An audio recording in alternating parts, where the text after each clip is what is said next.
Muy buenas, mis amados hermanos y amigos que nos ven por nuestro canal de Adriel Ministry. Con ustedes, su hermano Dante Espinosa. Para mí es un placer siempre estar con ustedes llevando estos estudios de la palabra de Dios. Para el día de hoy le prometimos que íbamos a hacer una predicación con relación a la eternidad de Dios y la oración de Moisés. Básicamente una exposición del Salmo 90. Esto lo prediqué durante la mañana de hoy en nuestra iglesia en Calvary Baptist Tabernacle. Pero por un asunto de una profunda y complicada logística, los dos últimos cultos en español no han podido ser transmitidos. Pero como lo prometido es deuda, pues aquí yo les voy a hacer un pequeño resumen de lo que prediqué esta mañana en nuestra iglesia en Calvary Baptist con relación al Salmo 90. Vamos a hacer una pequeña exposición del Salmo 90. Como ustedes saben, el Salmo 90 fue un salmo escrito por Moisés. Por tal razón, es el salmo más antiguo. Moisés nace en el año 1525 a.C. aproximadamente. A los 80 años es llamado por el Señor para sacar a su pueblo de Egipto. Y para poder entender bien este Salmo 90 tenemos que tener este pequeño trasfondo histórico. Pues Moisés escribe este salmo, el Espíritu Santo inspira a Moisés a escribir este salmo al final de los 40 años del pueblo de Israel estar vagando por el desierto. Esto es aproximadamente en el año 1405 a.C. Y el Espíritu Santo es que inspira a Moisés, obviamente, y todas las escrituras, a escribir este salmo. ¿Y en qué se basa Moisés con relación a este salmo? Porque él habla de la eternidad de Dios y la transitoriedad del hombre, o sea, la vida tan efímera del hombre. Este salmo es muy singular, muy particular, es especial, porque no hay nada de otro salmo que esté escrito aquí, o sea, no hay ningún párrafo, no hay ningún contexto se le puede aplicar a este salmo. Hay algunas similitudes con Deuteronomio 33, que la podemos ver más adelante, que nos confirma, ¿no?, que Moisés es el escritor de este salmo. Como les digo, es el salmo más viejo de los 150 salmos que hay. Y como ustedes saben, Moisés escribió, aparte de esto, escribió los primeros 5 libros de la Biblia, ¿no?, el Pentateuco: Génesis, Éxodo, Levítico, Número y Deuteronomio, que es lo que los judíos le llaman la Torá, que junto con los Nevín y Ketubín forman el Tanakh, o sea, el Antiguo Testamento como nosotros lo conocemos, que es la ley, los profetas y los escritos. Bien, Moisés escribe este libro, como le digo, más o menos en el 1405 a.C. Y para tener el trasfondo claro, hay que conocer número 13 y número 14, que es cuando ellos están vagando por el desierto, llegan a Cades Barnea, a este oasis de Cades Barnea, y Moisés envía 12 espías para que vayan a reconocer la tierra prometida. Ellos regresan de allá, 40 días estuvieron reconociendo la tierra prometida. Cuando ellos regresan de la tierra prometida, 10 de ellos indicaron que era imposible conquistarla. O sea, de los 12, solo Josué, hijo de Nun, y Caleb, hijo de Jefone, solo ellos dos dijeron: si el Señor es con nosotros, ¿quién contra nosotros? O sea, nosotros podremos más que ellos y vamos a creerle a Dios y vamos a conquistar la tierra prometida.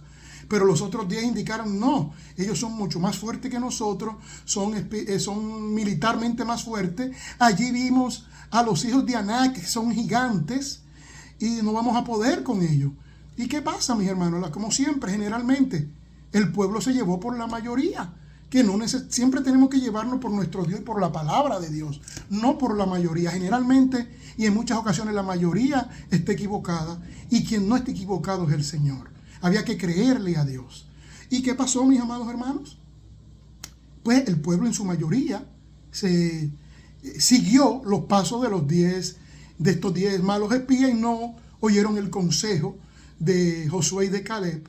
Eso sí, todos ellos estaban claros de que era una tierra Una tierra que fluía leche y miel, una tierra bendita, una tierra de bendición.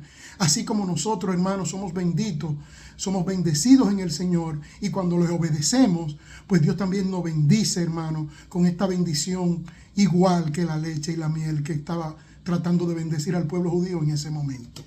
Pues, mis amados hermanos, el Señor quería fulminarlos. Básicamente el pueblo se sublevó y querían fulminar a Moisés y Aarón. Dios interviene milagrosamente, pero el Señor quería fulminarlos, ¿no? Pero Moisés intercede como solo Moisés podía hacerlo, y como una especie de tipo de Cristo intercediendo por su pueblo. Y ustedes vamos a ver en números 14, lo voy a buscar rapidito, en números 14, vamos a ver cómo Moisés intercede por el pueblo, ¿no? En número 14, versículo 19, dice así la palabra del Señor: perdona ahora la iniquidad de este pueblo, dice Moisés, según la grandeza de tu misericordia, y como has perdonado a este pueblo desde Egipto hasta aquí. Entonces Yahvé, Jehová, dijo: yo lo he perdonado conforme a tu dicho. O sea, Dios perdonó a esta generación del Éxodo, no obstante las consecuencias del pecado, no pudieron librarse de las consecuencias del pecado, pues Dios citó sentencia sobre ellos. Cades Barnea iba a ser un oasis momentáneo para entrar y este desierto iba a ser un oasis y algo momentáneo para entrar a la tierra prometida. Sin embargo, el desierto se convirtió en el cementerio nacional de Israel por 40 años, 38, 40 años. Hermanos, miren todo lo que tuvo que ver Moisés para entonces llegar a la conclusión que él llegó en este Salmo 90. Si hacemos los cómputos del libro de Números, todos los adultos mayor de 20 años y todas las personas, excepto Josué y Caleb, ¿no? Y los menores de 20 años, pero todos los adultos mayores de 20 años iban a morir en el desierto. Dios citó sentencia, dictaminó sentencia, excepto sus espías fieles, Josué y Caleb, y los menores de 20 años, que la generación del desierto eran los que iban a pasar a la tierra prometida. Entonces Moisés pudo ver ya en su postrimería, ¿no? Vio morir a 1.200.000 personas, hermanos, en estos 38, 40 años. Vio morir anualmente a 31.580 personas anualmente muriendo, por un promedio. Y vio morir diariamente, un promedio de diariamente 87 personas, 87 velorios diarios. Y esto lleva a Moisés a comparar la eternidad de Dios y la transitoriedad del hombre, lo efímero que es esta vida, ¿no? Por eso Moisés hace este salmo y dice lo siguiente en el versículo 1 y 2 del salmo. Dice Moisés lo siguiente: Señor, tú nos has sido refugio de generación en generación. Antes que naciesen los montes y formases la tierra y el mundo, desde el siglo y hasta el siglo, tú eres Dios. ¿Qué está diciendo Moisés? Tú eres eterno, Señor. Desde Génesis 1:1 dice la palabra: en el principio creó Dios los cielos y la tierra. Bereshit bara Elohim. Desde antes del principio, o sea, en el principio comenzó ¿qué? El tiempo, el espacio y la materia. Y Dios existía desde antes del principio. Dios ha existido siempre, desde la eternidad pasada hasta la eternidad futura. Entonces Moisés compara esa eternidad de Dios con la fragilidad del hombre. Con la fragilidad del hombre. Y Moisés dice en el versículo 3, vuelves al hombre hasta ser quebrantado. Y dices, convertido, hijo de los hombres. O sea, el hombre, la palabra dice hombre, que es una palabra enosh en el hebreo, y dice hasta ser quebrantado, daka, que significa hasta volver al polvo. O sea, del polvo venimos y hasta el polvo vamos, de una manera, hablando de una manera física también, ¿no? De que el hombre materialmente se va a destruir, ¿no? Y todo esto, ¿por qué, mi amados hermanos? Por el pecado. Vivimos en un mundo donde el pecado básicamente corrompió este mundo, corrompió el universo. Vivimos en un mundo caído y por el pecado la muerte llega a este mundo, ¿no? Y Dios pide que nos arrepintamos de nuestros pecados. Dice la palabra de Dios, hablando de la eternidad, dice aquí en el Salmo 94, porque 1000 años delante de tus ojos es como un día, como el día de ayer, que pasó como una de las vigilias de la noche. O sea, Moisés está comparando, ¿no?, la eternidad de Dios con nuestra vida, básicamente. Y dice que para Dios, un día nuestro, 24 horas nuestras, 1000 años para Dios es como 24 horas para nosotros. Y dice más allá, no ni 24 horas, es como una noche, o sea, 12 horas. Y después va más allá, no ni como una noche, como una de las vigilias de la noche. Sabemos que cuando Jesús eran 4 vigilias, ¿no? Desde las 6 de la tarde opuesta del sol hasta las 6 de la mañana. Pero cuando Moisés, mis amados hermanos, eran 3 vigilias. O sea que Dios está diciendo, yo soy eterno y tu vida son como 4 horas. Que es una de esas vigilias, de esas 3 vigilias del tiempo de Moisés. Amados hermanos, y esas 4 horas, y de noche, que cuando dormimos, ni a veces ni cuenta nos damos de que pasaron esas 4 horas. Y ese tiempo, hermano, no todo el tiempo es productivo. Parte de esas 4 horas que es productiva, mis amados hermanos. O sea, démosle a Dios nuestra vida, seamos productivos en el Señor.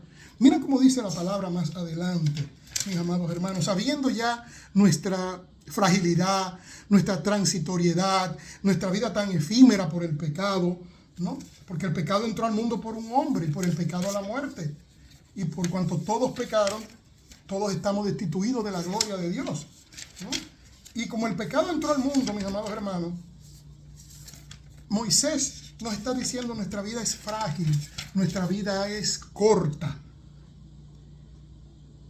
Nuestra vida es corta, hermano, y el pecado es horrible. Y dice la palabra del Señor lo siguiente: si alguno viere a su hermano cometer pecado, porque el pecado es horrible, que no sea de muerte, pedirá y Dios le dará vida. Esto es para los que cometen pecado, que no sea de muerte. Hay pecado de muerte por el cual yo no digo que se pida.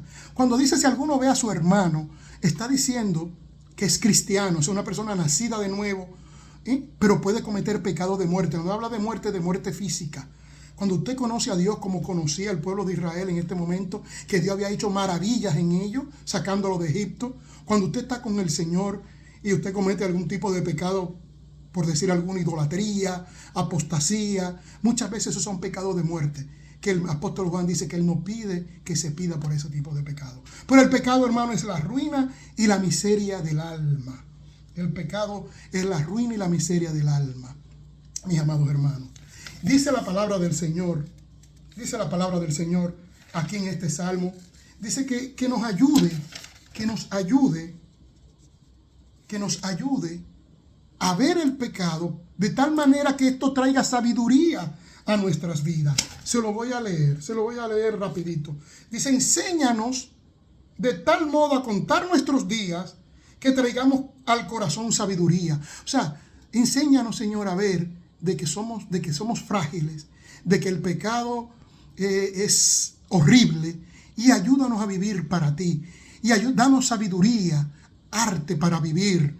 El principio de la sabiduría es el temor a Jehová. Ayúdanos a ser hábiles en nuestras vidas y ayúdanos a vivir de una manera que cuente. Si nosotros nos diéramos cuenta de cuán corta es nuestra vida, viviríamos de una manera más eficaz para el Señor. Pero hermano, esto también es un mensaje de esperanza, porque el Señor dice en Juan 11, 25 y 26, yo soy la resurrección y la vida. El que cree en mí, aunque esté muerto, vivirá. Y todo aquel que vive, y vuelve a enfatizar, y cree en mí, no morirá eternamente. ¿Crees esto? Hermanos, recuerda que nuestro trabajo es en el Señor. Nuestro trabajo en el Señor nunca es en vano. Si Dios nos castiga y nos disciplina, ¿para qué? Para que participemos de su santidad. Y sobre todo, no creamos que somos justos o que tenemos méritos para ir al cielo. Todo se lo debemos a Él. Hay personas en el infierno está llena de religiosos porque creían que tenían méritos y con sus obras iban a ganar el cielo. Pero todo se lo debemos a Cristo en la cruz del Calvario. Tenemos que poner la fe en Jesús, trabajar para Jesús, aprovechar el tiempo que es corto. Y este es un mensaje de esperanza, porque hay vida eterna, hay resurrección, como dice Jesús. Y mira cómo termino, mis amados hermanos. Dice Jesús, dice el Salmo 48, 14, porque este Dios es Dios nuestro eternamente y para siempre. Él nos guiará aún más allá de la muerte. Hay vida eterna, hay un más allá de la muerte. Él nos guiará más allá de la muerte. Y esa vida está en Jesús. No en nuestras obras ni en nuestros méritos. Porque por gracia soy salvo por medio de la fe. Y esto no de vosotros, pues es un don de Dios. No por obra para que nadie se gloríe. Pero el que tiene una fe verdadera va a obrar para la gloria de Dios. Dios le bendiga, Dios le guarde y que tengan mucha paz.